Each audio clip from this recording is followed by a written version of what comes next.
이게 그 메모리 시장에서는 그 1% 분의 물량이지만 매출은 전체의 10%에 달한다고 해요. 한마디로 남는 게 많은 장사인 거죠.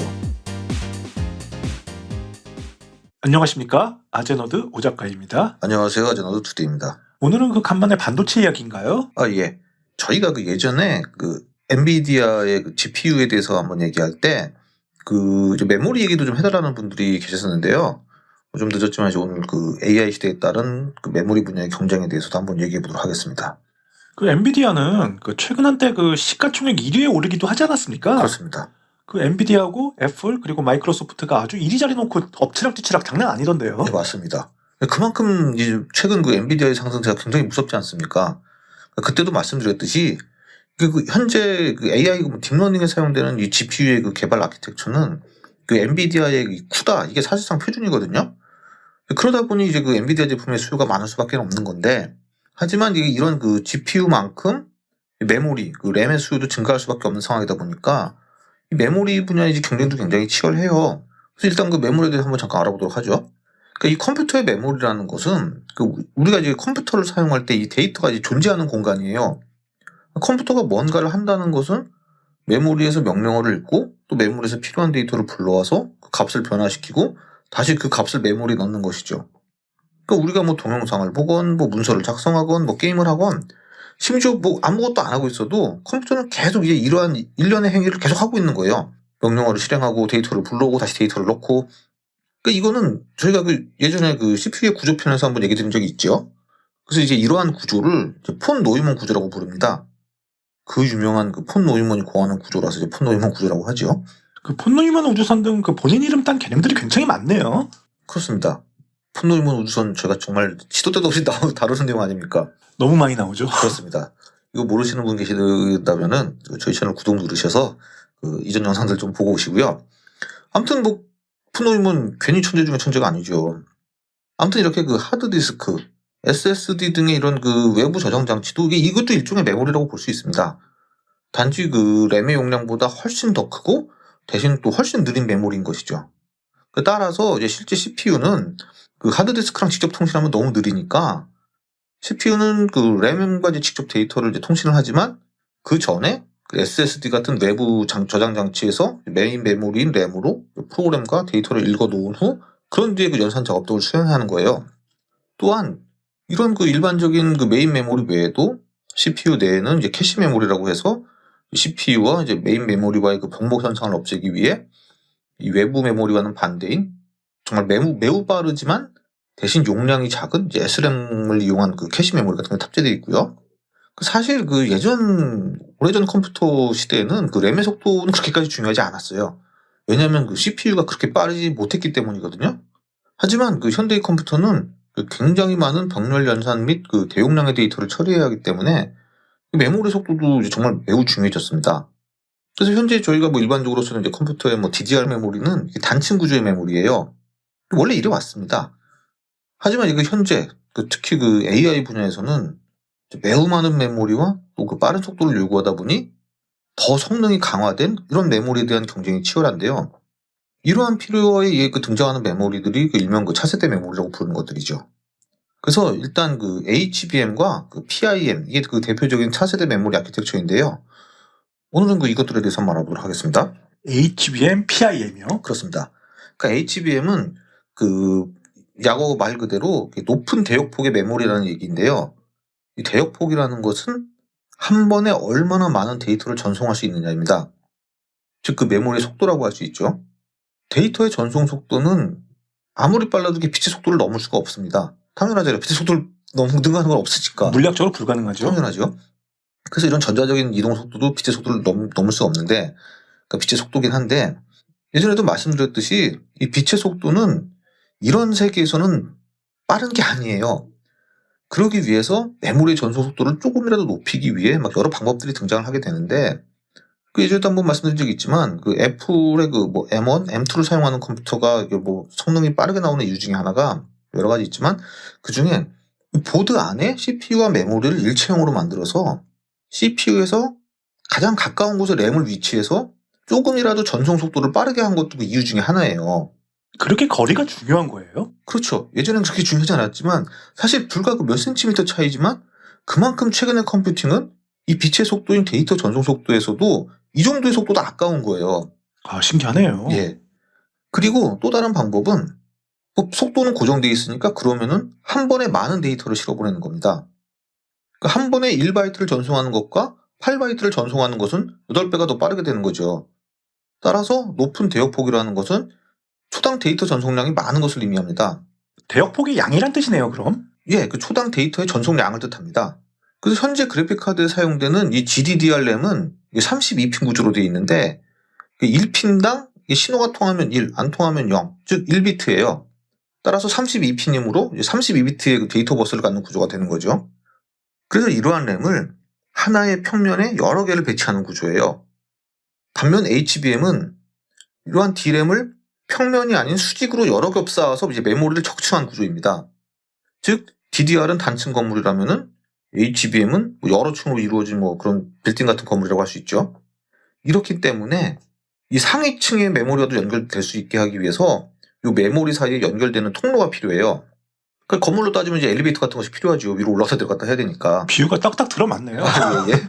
그래서 이 HBM에서는 이 통로 구멍을 그 TSV라고 합니다. 그러니까 실리콘 관통 전극이라는 뜻인데 SK 하이닉스가 개발한 건데요. 우리나라 SK 하이닉스요? 네, 맞습니다. 이렇다 보니까 당연히 이 제조 공정이 단층 메모리에 비해 이제 복잡할 수밖에 없죠. 단층 건물보다 복층 건물이 당연히 만들기 어려울 거 아닙니까? 훨씬 어렵겠죠? 그렇죠. 그래서 HBM은 1024개의 핀, 즉 1024비트의 전송폭을 갖고 있습니다. 아까 얘기했던 그 GDDR5 같은 경우 32핀 구조에 각 핀당 8기가비트/s, 그러니까 초당 8기가비트, 즉 초당 1기가바이트의 전송 속도를 가집니다. 따라서 하나의 반도체 칩당 초당 최대 32기가바이트의 대역폭을 갖는 데 비해 SK 하이닉스의 현재 그 4세대 HBM인 그 HBM3는 2기가바이트 D램을 12층으로 쌓은 구조인데 각 핀당 6.4기가 bps, 그러니까 초당 6.4기가비트, 바이트로 따지면 이제 0.8기가바이트의 전송 속도를 가져요. 그 핀이 1024개니까 여기에 1024를 곱하면은 초당 최대 819.2기가바이트의 속도를 낼 수 있죠. 이게 그 12층으로 구성된 그 24기가바이트를 갖는 그 하나의 스택당 속도예요. 그러니까 건물 하나당 속도라고 하면은 저희가 아파트 여러 동 건물 짓듯이 이것도 4개의 칩을 GPU 구조에 배치하면은 96기가바이트의 용량에 아까 얘기했던 그 819.2의 4배인 초당 3276기가바이트의 속도가 나오는 거죠. 대충 숫자만 봐도 확실히 기존의 램에 비해서 속도가 엄청나게 빠르네요. 그렇습니다. 그래서 이 HBM은 그 엔비디아의 최신 AI 가속 카드에 사용이 돼요. A100, H100 등 이런 제품에 바로 이 HBM이 사용되고 있습니다. 그 처음 개발한 곳이 SK 그 하이닉스라고 하셨는데 그러면 이 분야도 확실히 앞서 나가는 거 아닙니까? 그러니까 일단 이 개념은 그 예전부터 있어 오긴 했지만 이제 구체적인 개념을 만들고 이제 개발을 주도한 것은 이게 그 SK 하이닉스예요. 다만 이제 단독으로 개발한 것은 아니고요. 이미 2008년부터 그 AMD와 같이 협력해 왔습니다. 그리고 2014년에 그 AMD와 같이 그 앞에서 말했던 그 TSV 기술을 사용한 그 HBM 메모리를 이제 상용화해서 앞에서 말씀드린 그 엔비디아의 제품들에 지금 탑재되고 있는 상황이죠. 그 AMD면 리사수 누님이 계신 그 AMD가 맞습니까? 그렇죠. 거기 말고 어디서 AMD겠습니까? 구 ATI.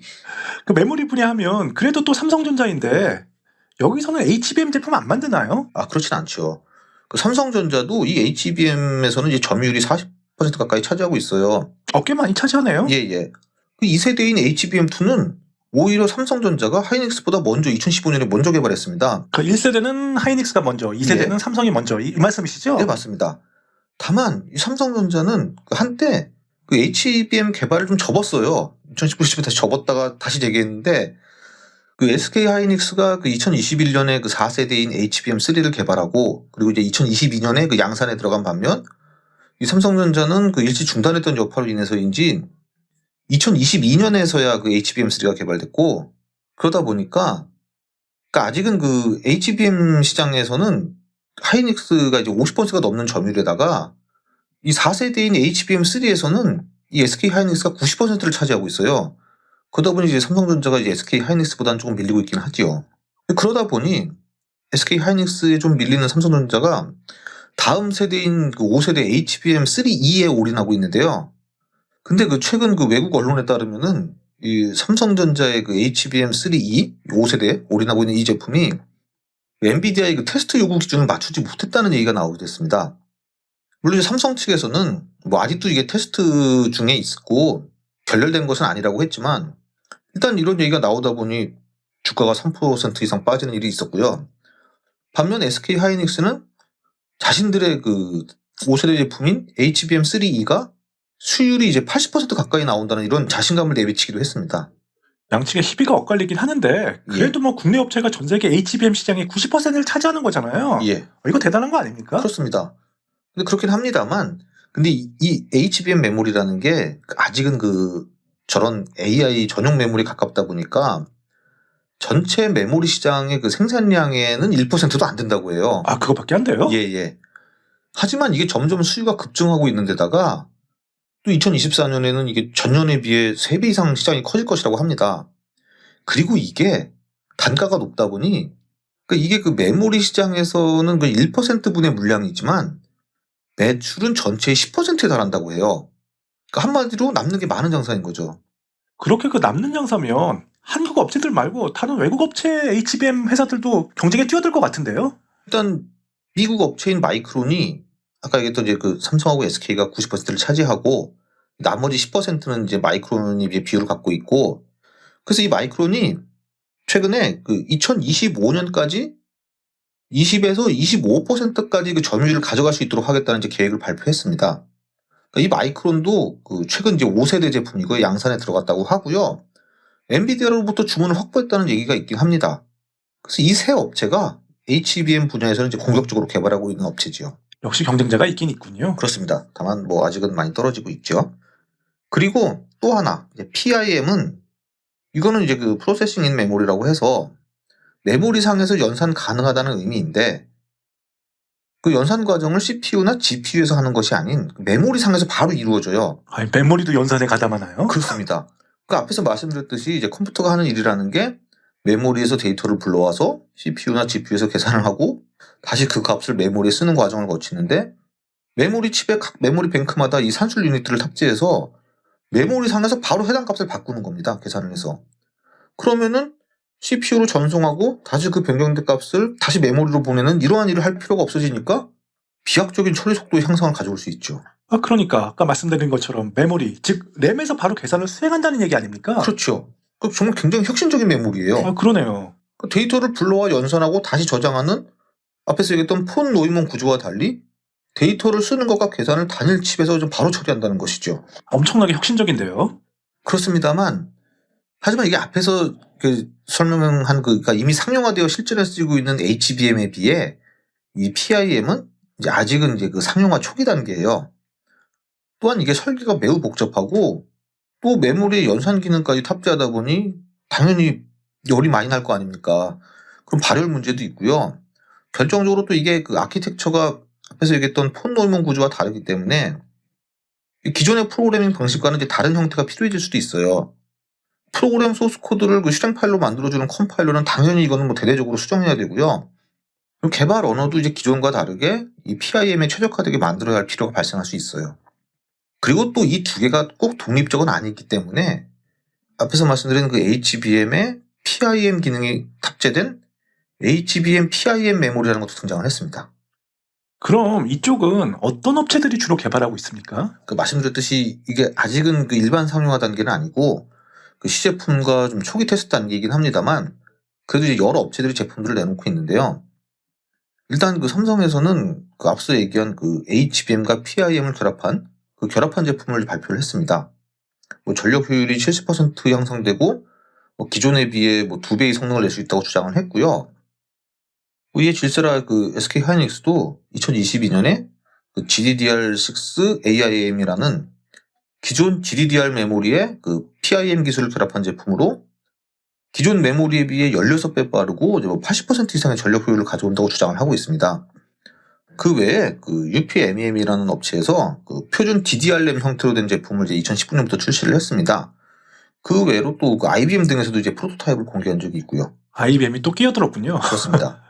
물론 이제 이러한 기술들은 사실 아직은 이제 개인용 컴퓨터가 아닌 뭐 대형 클러스터 단위의 이제 데이터 센터 등의 그 AI용으로 사용이 되지만 저희가 그 예전에 SLM 소형 언어 모델에서 보듯이 그 다운사이징된 인공지능이 뭐 개인용 디바이스에 사용되기도 하기 때문에 이런 것들도 언젠가는 이제 개인용 제품들에 사용될 때도 오겠죠. 모든 제품들이 다 소형화되잖아요. 그렇습니다. 그러니까 원래 그 GPU라는 것도 그 고가의 워크스테이션에서 사용되는 기술이었지만 지금은 데스크탑, 노트북을 거쳐 스마트폰에도 사용되고 있죠. 그 1997년에 그 세계 체스 챔피언을 이긴 그 슈퍼컴퓨터 그 IBM의 딥블루는 지금 우리가 쓰는 스마트폰보다도 성능이 훨씬 떨어져요. 진짜 이런 얘기 듣다 보면 기술 개발 속도가 진짜 빠른 것 같습니다. 그렇습니다. 몇 말씀드렸지만 2016년 그 알파고가 인간을 이길 때 대형 슈퍼컴퓨터였지만 지금은 고성능 노트북에 이제 바둑 프로그램 설치해도 이제 인간이 못 이기는 시대가 온 거 아닙니까? 진짜 그 얘기 들을 때마다 신기해요. 그렇습니다. 좀 얼마 안 된 것 같은데 말이죠. 그러니까요. 엊그제 같은데 벌써. 그렇습니다. 그래서 따라서 이게 현재는 그러니까 아직은 이제 시장 점유율도 뭐 미미하고 또 이제 AI GPU 카드 전용 제품들이지만 점점 기술이 발전하고 그래서 이제 제조 단가가 낮아지고 그러다 보면은 일상화된 제품에 사용될 날도 이제 올 수 있겠죠. 그러니까 어찌됐건 최근 AI 경쟁이 여러 관련 기술들을 끌어올리고 있는 건 사실이죠. 저번에 그 스타게이트 편에서도 얘기했듯이 AI 경쟁이 이제는 전력 발전 기술까지 영향을 미치고 있는 상황 아닙니까? 이러다 보니 정말 업체들이 차세대 제품의 개발에 정말 사활을 걸고 경쟁할 수밖에 없는 판국인 것 같습니다. 오늘 말씀 잘 들었습니다. 오늘은 그 AI 시대 그 차세대 메모리에 대해서 한번 알아봤습니다. 유익하셨다면 좋아요와 구독 좀 많이 부탁드리겠고요.